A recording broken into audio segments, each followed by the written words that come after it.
Bien, bonsoir.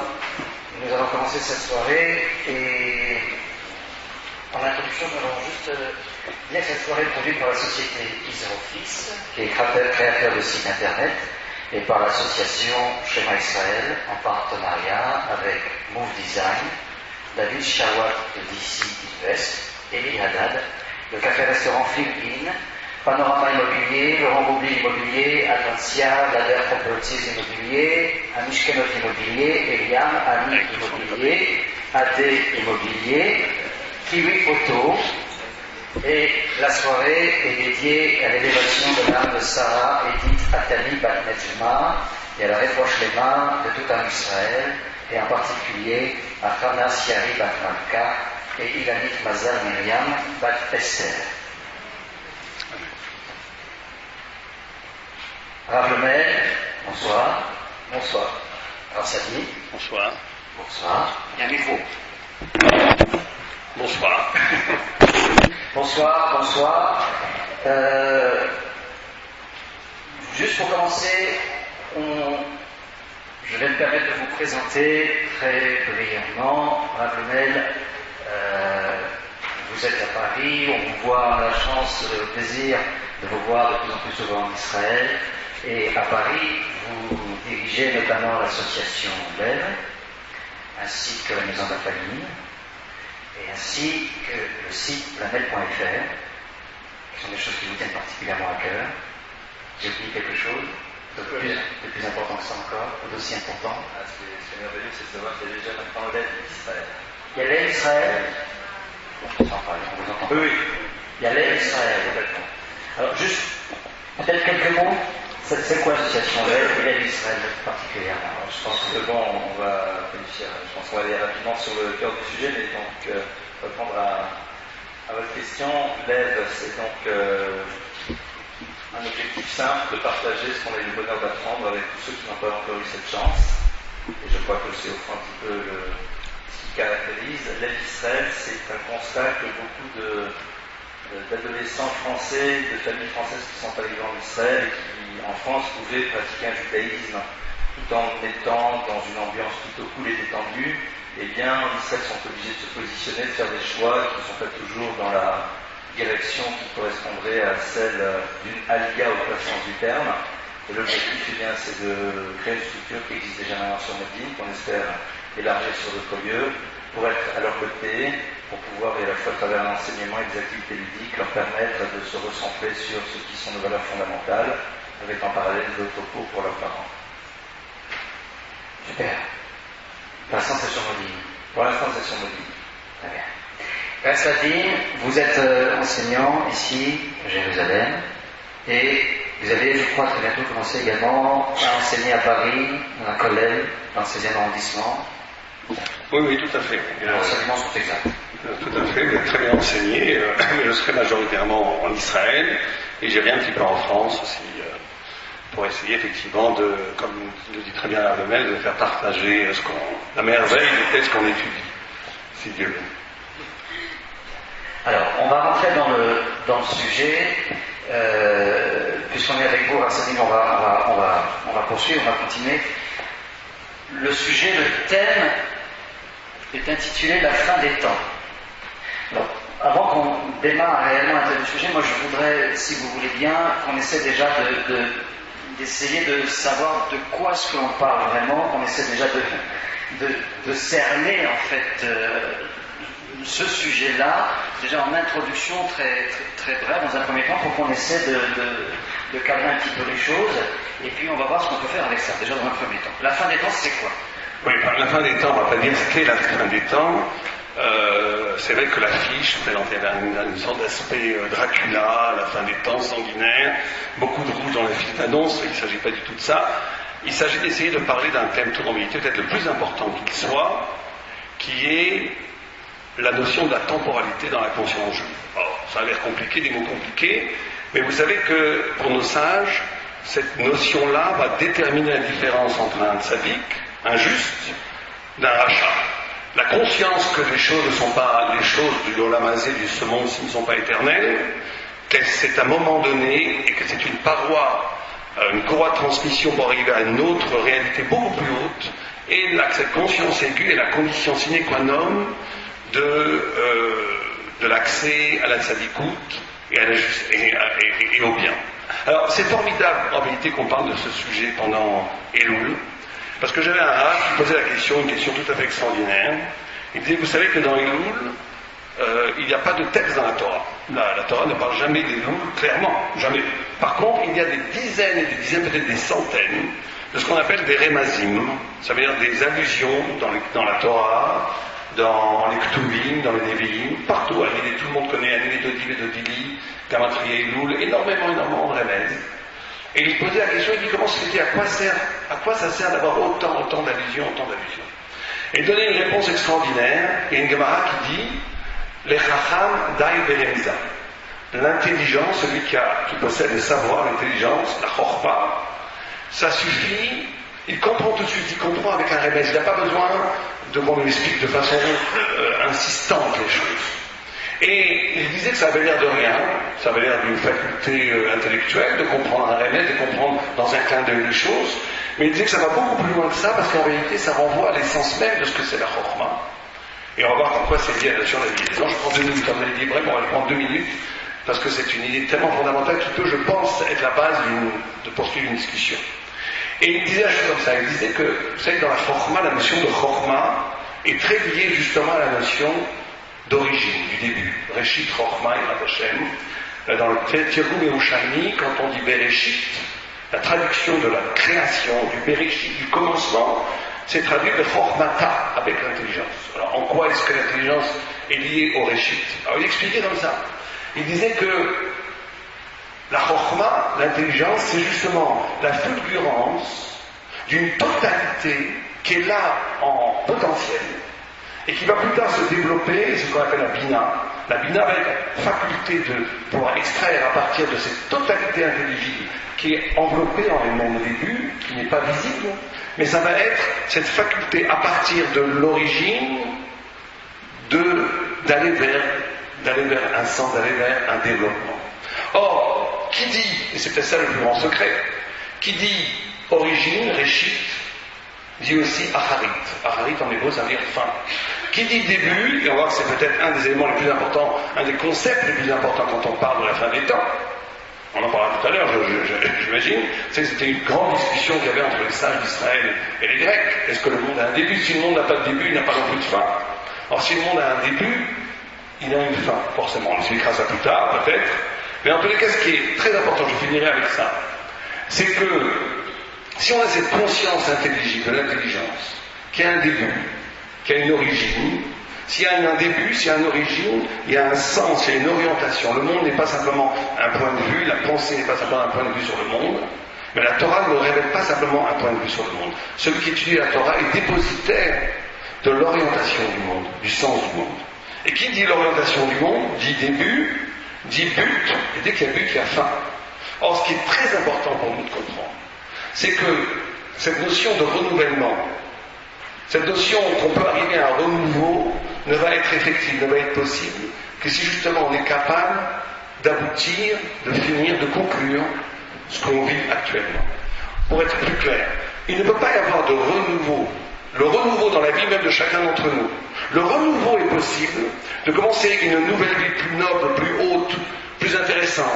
Ça ne sera possible que si on est capable de conclure un cycle précédent. Si on reste toujours dans l'inachevé du cycle précédent, si le réchit n'arrive pas à son bout, il n'y aura jamais de tridouche. On sera toujours dans un N-chef, dans une continuation perpétuelle. On n'arrivera jamais à quelque chose de nouveau. Pour arriver à quelque chose de nouveau, il faut bien comprendre que c'est la structure même de l'être, mais c'est aussi la structure psychologique de chacun d'entre nous.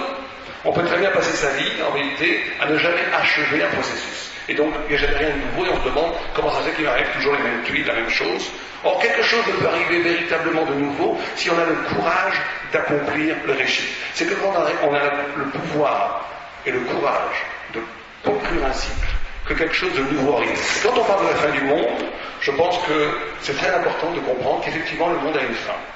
Le monde est un moment le monde a été créé, il va vers son achèvement, et que cette grande figure cosmologique qui est création du monde, 6000 ans, messianisme, fin du monde, en vérité peut se vivre individuellement, existentiellement, par chacun d'entre nous, ce qu'on appelle de Zeir Inpin, les petites apparitions. Une journée, ça peut être un début, une fin. Une semaine, ça peut être, on va vers le Shabbat. C'est quelqu'un qui vit véritablement le Shabbat. Il conclut la semaine, il arrive à une sorte de finalité extraordinaire, et après il renaît après Shabbat. Et dans l'année, le cycle est encore plus fort. Vous savez que quand on parle du début et de la fin, c'est pour ça que c'est formidable qu'on ait choisi ce sujet pendant Elul. Parce que pendant Elul, c'est exactement ça. Elul, on est à la fin de l'année, on est à la Harit. Le Elul, tout ce mois, année de Div et de Dili, si vous prenez la fin des lettres, c'est Yud, Yud, Yud, il y a 4 Yud, c'est 40. C'est 40 jours entre Rosh Chodesh Elul et Yom Kippour. Ces 40 jours, ils sont composés de 30, que le mois d'Elul, et 10. Les 30, c'est la Harit, c'est la fin de l'année. Et on ne pourra vivre le début, un nouveau début radical, merveilleux des 10 jours de Tchouva, que si on est capable pendant cette période de conclure les choses, de faire le bilan, de s'arrêter un peu, de dire qu'est-ce que j'ai fait cette année, qu'est-ce que j'ai fait toute l'année, où est-ce que je suis arrivé, quand j'ai la conscience, le courage de me regarder en face et de m'hypodète, de me mesurer avec la notion d'accomplissement, à ce moment-là, un nouveau départ peut commencer. Ce qui est intéressant de voir dans nos maîtres, c'est qu'ils font une sorte de lien entre un mécanisme qui nous dépasse complètement, qui est le mécanisme de la création même du monde, quelque chose de l'ordre cosmologique, de l'ordre de la nature même de l'être, et de notre existence singulière, personnelle, ma petite existence à moi. Je dois être capable de revivre existentiellement, singulièrement, à ma façon à moi, ces grands mouvements du sens qui va être de Réchit d'Achari, et c'est ce qu'on va essayer de découvrir, de dévoiler, d'effeuiller ce soir, enfin, en tout cas, j'espère. René, si j'ai bien suivi grâce à lui, on a ici donc un lien entre un mouvement du monde, et notamment le cycle du temps, ici, et le cycle du temps et le mouvement du monde qui doit être lié à, on va dire justement, un développement personnel, en tout cas une approche personnelle. Est-ce que vous êtes dans est-ce que pour vous le sujet est lié à cette direction? Est-ce qu'il y a un autre éclairage qui appartient à ce sujet? Écoutez, c'est tout d'abord quand on m'a proposé de réfléchir sur ce sujet, les tentations millénaristes qui créent parfois des grandes angoisses, eh bien, me font sourire, et pour une raison très simple, c'est que, au fond, ce qui nous importe, c'est pas de savoir ce qui va se passer demain, mais c'est ce qu'on va faire d'aujourd'hui. Et j'ai l'impression que, bien sûr, et je vais rebondir sur ce que Raphaël a dit, qui est passionnant, c'est normal, c'est toujours passionnant, c'est de se dire pourquoi on a besoin, au fond, de se confronter à ça. C'est quoi ce désir sans arrêt de savoir qu'est-ce qui va se passer? Alors, bien sûr, ce désir de savoir ce qui va se passer peut parfois être l'expression d'une volonté d'intervenir sur le cours de l'histoire. Et lorsque l'on parle de la fin des temps, qu'est-ce que ça change de savoir concrètement comment les choses vont se réaliser? Ce besoin serait-il là pour calmer des peurs et des angoisses, exorciser quelque chose? Ça, je vois que c'est déjà la première question que j'ai. Alors bien sûr, Acharit Hayamim, la fin des temps. Et dans le mot Acharit, il y a le mot, pardonnez-moi, Acher, autre, quelque chose d'autre. Et c'est un petit peu ce que Raphaël disait. Lorsque l'on parle de fin, on parle de quelque chose d'autre. Et il y a un texte très intéressant qui nous dit que, à la fin des temps, eh bien, chacun d'entre nous devra chanter une chanson à l'Éternel, au Créateur de l'univers. Chacun va devoir exprimer son shir, son chant, et d'ailleurs, vous savez, on le dit le soir du Seder, que le dernier des chants sera un chant qui ne se dira pas shira, mais shir, parce qu'il sera à l'image du masculin qui ne porte pas à l'intérieur de lui, de la même manière que l'être féminin, l'idée du futur. On sait très bien que le féminin, c'est le keval, lequel c'est une ouverture, c'est l'idée de la continuité permanente. Eh bien, il y aura une succession de chants au féminin, et puis à la fin, ça sera le chant au masculin, c'est-à-dire la fin de quelque chose définitif. Et là, eh bien, c'est pas vraiment ce qu'on va trouver, en tout cas les textes de la Kabbalah sont assez complexes là-dessus. Et ce chant-là, eh bien, se vient de hébreu shir. Shir, ce sont les mêmes lettres que le mot yachar. Yachar, ça veut dire quelque chose de droit. Et en même temps, shir est un terme qui, dans le Talmud, désigne une forme géométrique qui est le cercle. Souligner que shir, pour ceux qui ont vu la Mishnah dans la Sechet Shabbat, dans le traité de Shabbat, on parle de certains bijoux qui ont la forme d'un cercle. Shir, c'est le cercle. Et le Maharal fait remarquer la chose suivante, c'est que l'idée du cercle, eh bien, c'est un point de départ et un point d'arrivée, c'est l'idée d'un cycle. C'est une des raisons d'ailleurs pour laquelle, lorsque l'on se marie, eh bien, on passe la bague au doigt de notre épouse, alors qu'on peut parfaitement lui offrir un autre bijou, et on est heureux, profondément heureux, non pas pour le mariage qui démarre, mais parce que c'est la fin d'un cycle. Ça y est, le cycle de la solitude, le cycle du célibat se termine, et là, à la fin de ce cycle, on se réintroduit dans quelque chose d'autre. Je crois que c'est ça au fond qu'on chante à la fin de l'existence, à la fin des temps, chacun d'entre nous est là pour dire, voilà, j'ai compris cette idée de terminer des cycles, et quand je le termine, eh bien, je suis Bacharit, donc je deviens quelqu'un de Acher, je suis devenu quelqu'un de nouveau, je suis devenu quelqu'un de différent, et peut-être qu'en effet j'ai quelque chose d'autre maintenant à réaliser, et l'humanité a peut-être maintenant une autre dimension à faire exister dans le monde. Seulement ce qui est important, c'est que la vie s'organise autour de la Yashrut, c'est-à-dire autour de cette dimension de droiture. Et c'est quoi le principe d'une droite? Eh bien, c'est que lorsque vous êtes sur une route droite, quel que soit le moment dans lequel vous vous arrêtez, vous pouvez voir ce qui s'est passé et vous pouvez voir vers le futur. Cette capacité, au fond, d'être dans cette conscience qu'il y a un passé et en même temps de se projeter dans un futur. Ça, c'est, je dirais, le point de départ de ma réflexion. Après, parce que je pense que vous êtes sûrement aussi venus toutes et tous ce soir entendre des révélations, peut-être sur c'est quoi au fond ce qui se passe à la fin des temps. On parlera sûrement de Gog, de Magog, il y a des choses passionnantes là-dedans. Mais je crois que j'ai entendu un jour d'un de mes maîtres une explication très simple, tellement évidente qu'une fois on l'a entendu, on se dit mais pourquoi on l'a pas eu nous-mêmes? Le verset nous dit Tov Acharit Davar Mireshito. Elle est bonne, alors généralement on le traduit Acharit Davar, la fin d'une chose est meilleure que son début. Et ce maître a traduit différemment. Tov Acharit Davar. Ce qui fait qu'une chose à la fin est bonne, Mireshito, c'est parce que tout simplement il faut savoir ce qui s'est passé à son début, à ses prémices. Je crois que réfléchir sur la fin du temps, c'est savoir comment on peut construire le fait que ces moments se passent de la plus belle manière qui soit, et ce, à partir du moment où on est dans un état de conscience qu'il va falloir les préparer. Dans les Oshanot, dans la tradition ashkénaze, eh bien, le 7e jour de Sukkot, vous savez qu'il symbolise énormément de choses dans la Kabbalah, on dit à un moment dans la tradition ashkénaze une phrase très curieuse. On dit Shalosh Sha'ot Oshana. Les 3 heures sauvent. Phrase curieuse, surprenante. Et la Kabbalah explique que ces Shalosh Sha'ot, ce sont les 3 derniers moments de l'histoire.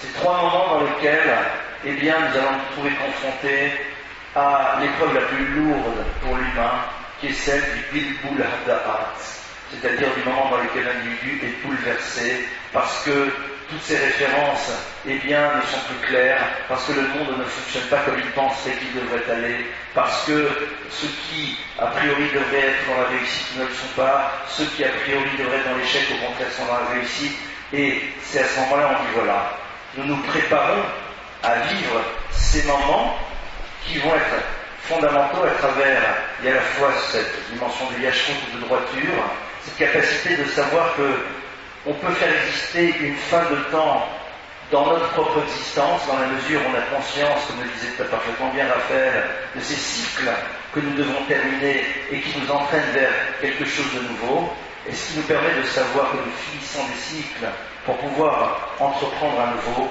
eh bien c'est que cette acharit se conjugue avec le verbe acher, que nous nous trouvons être quelqu'un de différent après une démarche d'existence qui est l'ouverture vers un autre moment de vie. Voilà un petit peu les points d'entrée de ma réflexion, en tout cas, sur ce sujet, mais on parlera, j'ose espérer, sur aussi la vraie fin des temps, Gog, Magog et tout. il y a des choses à dire.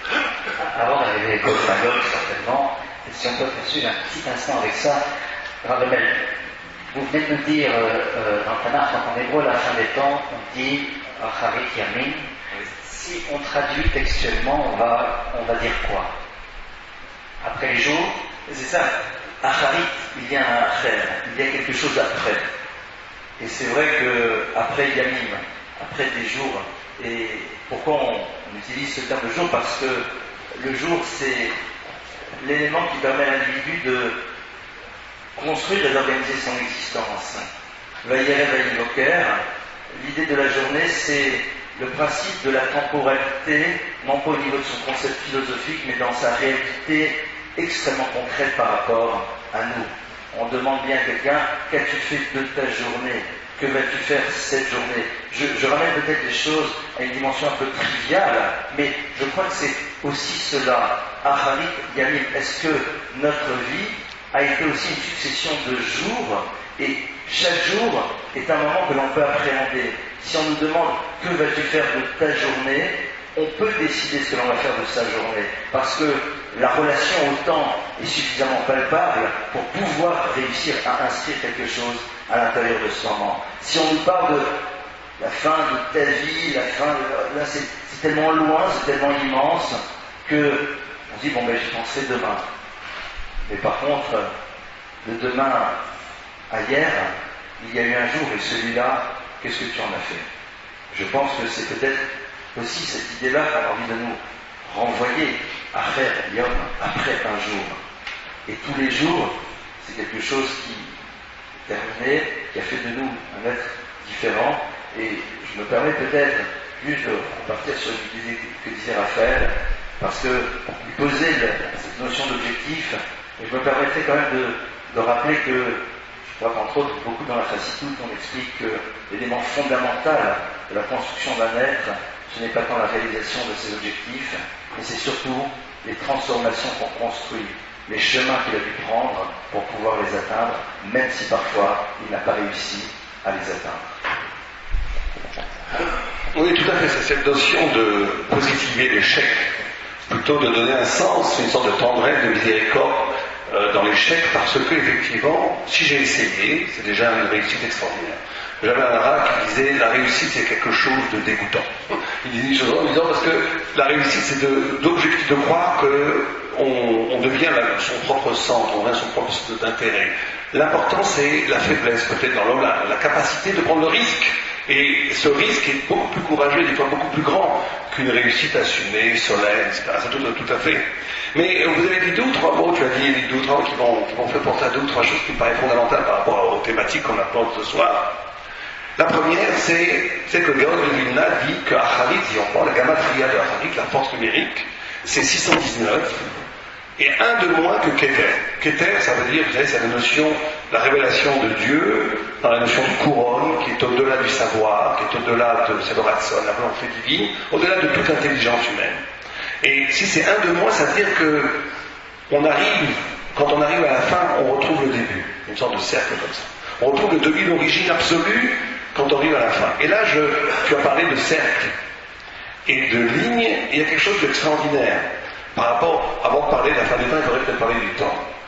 Et vous savez que le Maharal de Prague dit une chose extraordinaire dans les Mitzvah, il dit que le monde a été créé avec la lettre He, et un He, la lettre He est composée d'un Dalet et d'un Yud. Le Dalet, c'est le cardinaux, c'est le monde d'ici-bas. Le Yud, c'est toujours la lettre de l'infini, de la divinité, de la vérité absolue. Et il dit une chose tout à fait remarquable, il dit Am Israël, le peuple juif, est le peuple qui porte en lui le sens, la vérité de la lettre Yud, et les nations sont ceux qui portent en eux l'affirmation de l'absolu du Dalet.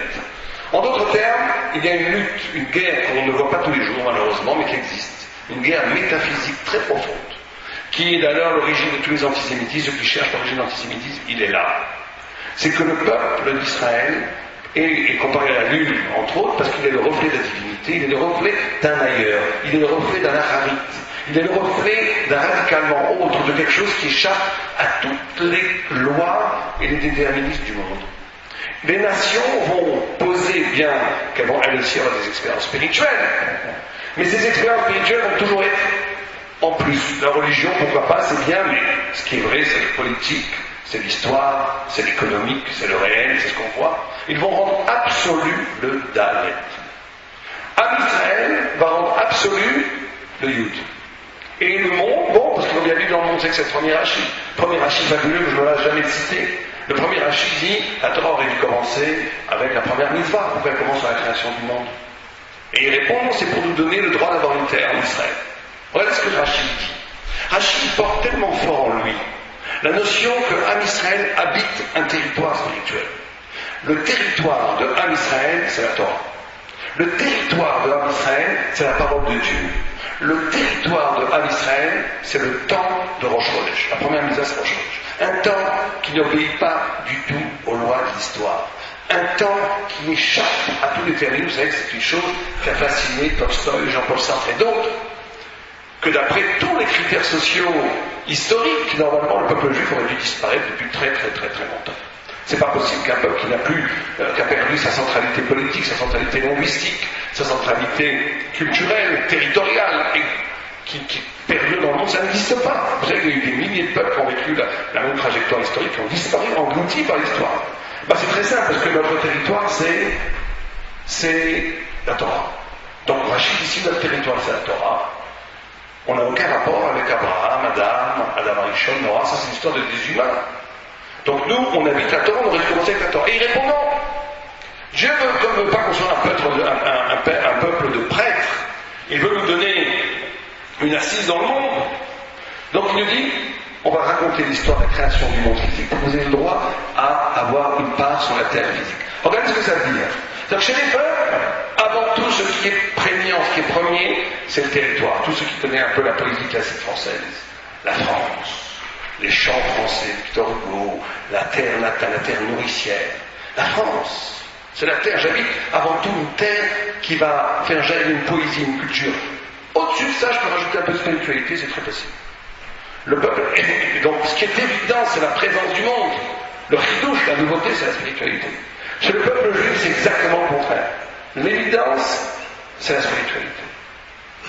Le chidouche, c'est d'habiter la terre. Alors c'est comme ça, si on comprend bien ça, ça résout énormément de problèmes par rapport sionistes, passionnistes. On est tous sionistes, on est tous passionnistes, on est tous sionistes quand il s'agit d'habiter la terre d'Israël, à partir d'un point de vue au début qui est un point de vue historique, spirituel. On investit la terre, le monde, à partir d'une parole de Dieu. Là, c'est tout à fait possible. Et donc, Am Israël est la représentation de ce lieu, de cet infini, de cette divinité. Et on dit que c'est ça le lieu absolu, le monde ici, il est éphémère. Il n'est qu'une des visages de la création. Et Goï dit, ça ne va pas la tête. Le monde est éternel, il est éternel, il existe. Il va y avoir une guerre métaphysique et c'est ce qui va susciter à la fin des temps la guerre de Gog et Magog, parce qu'on va tellement être une épine dans le pied de la réalité qu'on va décider de nous détruire tous. Et toutes les armées du monde vont venir nous entourer, mais ça on en parlera bien tout à l'heure. Mais ce que je veux dire par là, tu as parlé, Élie, de cercle et de cycle dans une courbe, quand on a un cercle, et aussi de ligne. Vous savez qu'il y a deux formes de temps. Avant de parler de la fin du temps, on va parler un tout petit peu du temps. Je vais prendre 2 minutes. Il y a une personne qui va vivre sa vie en cercle. Ça veut dire que, vous savez que le cercle, il a une sorte de qualité que dès les premiers, même si c'est un cercle qui fait des milliards de kilomètres de circonférence, à la première millimètre du début du cercle, n'importe quel mathématicien vous dira ça, tout est déjà inscrit. On sait déjà quelle courbe va prendre le cercle. Et ça, c'est en même temps un Yetzer Hara et un Yetzer Hara. C'est un Yetzer Hara parce que ça veut dire on fait du surplace. On fait du surplace. On ne bouge pas. On revient toujours. On tourne en rond. Mais d'un autre côté, c'est aussi la force de ce qu'on appelle l'identité. C'est le féminin. Le féminin, c'est que plus je crois que je m'éloigne de moi, plus en vérité je reviens à moi. Plus je crois que je m'éloigne de la Torah, plus je reviens à la Torah. Plus je crois que je ne suis pas juif, plus je reviens juif. Ça, c'est la notion du féminin. Le féminin, une femme, elle peut aller même avec un non-juif, l'enfant sera juif. C'est quand même très fort. Le père n'est pas juif, l'enfant est juif. Pourquoi? Parce que le féminin, c'est le cercle, il a la capacité de broyer, d'absorber. C'est l'identité. Mais l'identité, ça, c'est un Yetzer Hara. C'est la féminité. Le masculin, c'est celui qui va d'avant. Il s'éloigne de l'origine. Mais il bâtit, il construit, il y a Yatsara et Yatsara, les deux. Yatsara parce qu'il oublie l'origine. Il se perd dans sa construction, il croit qu'il devient ce qu'il construit, il oublie d'où il vient. Mais Yatsara parce qu'il construit, il s'échappe au déterminisme, c'est pas un animal, il peut construire un destin. Le tzaddik, c'est celui, je ne sais pas, il faudrait faire une sorte de dessin, je sais pas s'il y a des artistes ici, il faudrait créer une nouvelle figure du cercle d'Amir qui serait une sorte de transcendance, une courbe, une sorte de geste extraordinaire de l'artiste qui mélangerait dans un seul mouvement le cercle et la ligne. Et être juif, c'est d'avoir les deux en même temps. Alors, juste pour conclure, le cercle et la ligne, ça veut dire que je bâtis, que j'avance, que j'échappe à mes définitions, que je deviens quelqu'un que je n'ai jamais été avant, que je découvre des potentialités en moi absolument inconnues, mais que justement, dans cette nouveauté, je reconnais que ça a toujours été là. Et c'est ça, être juif. Ce qu'on appelle du vieux vin dans du raisin neuf. Ce qui paraît absolument nouveau, un dépassement de tous les déterminismes, de ne pas être le produit de son histoire sociale, de son histoire familiale, de ne pas être juste la répétition de la reproduction d'espèces, être capable de créer quelque chose qui ne doit rien à l'histoire de ma généalogie, qu'elle soit sociale, sociologique, vous comprenez? Créer quelque chose de l'âme, c'est tout à fait nouveau, tout à fait nouveau. Mais de comprendre que ce tout à fait nouveau était en vérité toujours là. Quand on fait les deux en même temps, là on est un juif. Là on arrive à ce qu'on appelle être juif. Et comme on l'a dit au début, je crois qu'il faut toucher à ce point, et après je laisserai la parole à Rabéli. Vous savez qu'il y avait une grande discussion, et savoir que c'est très très lié. Que la fin des temps est très liée à la notion du temps, et je vais vraiment prendre une minute pour expliquer ça. Il y avait une discussion dans l'Antiquité, et d'ailleurs jusqu'à aujourd'hui. Est-ce que le temps est éternel ou pas? Parce que ce qu'on vit actuellement, ça a toujours été, et ça sera toujours. Non, il y a un début. Et les sages d'Israël ont posé la question, comment ça se fait qu'Aristote, pour ne pas le nommer, pensait qu'il y avait l'éternité de la matière, que le temps était éternel. Pourquoi est-ce qu'il pensait comme ça? Et qu'il n'y avait pas de début. Parce que c'est très lié de penser qu'il n'y a pas de début et de penser que c'est éternel. Parce que quand on vit de façon balabatiche, on appelle ça, on va dire nous de façon naturelle, le temps. Quand vous vivez le temps, c'est quoi le temps? Si le temps, c'est quoi le temps pour vous? C'est quoi? Si je vous demandais de donner une image au temps, ça serait quoi que vous donnerez comme image? Tout le monde va pratiquement de façon instinctive, naturelle, donne comme image quelque chose qui coule. Qui coule. C'est toujours ce qu'on appelle en hébreu un hemsher, la suite de ce qu'il y avait avant. La seconde là est la suite de ce qu'il y avait avant. Quand je vis le temps, c'est toujours une continuation de ce qu'il y avait avant. Or, si c'est ça le temps, il ne peut pas avoir de début, parce que le premier temps, alors c'est la suite de quoi? La première seconde, c'est pas du temps. Donc, si je vis le temps comme toujours une continuation, il ne peut pas y avoir de début, parce que le début, c'est la continuation de rien, donc c'est pas possible. Donc, il n'y a jamais eu de début, donc il y a toujours une perpétuelle continuation. Mais vous comprenez que là, l'erreur est terrible. L'erreur est terrible. C'est l'erreur de certains scientifiques, c'est l'erreur terrible par excellence. C'est de déterminer l'absolu par rapport à l'expérience. Je vais m'expliquer. Imaginez, il faut bien comprendre que la Torah nous révèle ça, que les choses telles qu'elles se présentent dans le monde ne doivent rien à ce qu'a été la condition de leur création. Ce qui fait que quelque chose est créé, les conditions de création de quelque chose sont toujours différentes du résultat. Je vous donne un exemple très simple, un peu bébête, mais pour bien faire comprendre. Regardez un enfant. Nous, on a été des enfants. Un enfant, quand il est né, il a été créé dans un univers possible où, après la naissance, vous le remettez là où il a été créé, il meurt en 30 secondes. Mettez un enfant dans de l'eau, vous direz à quelqu'un qui... Imaginons des scientifiques qui n'auraient jamais vu la gestation d'enfants dans la ventre de la mère. Imaginons une chose comme ça. Que ça serait secret, ça serait invisible. Et vous direz à un scientifique, écoutez, moi je connais un homme qui vit dans l'eau,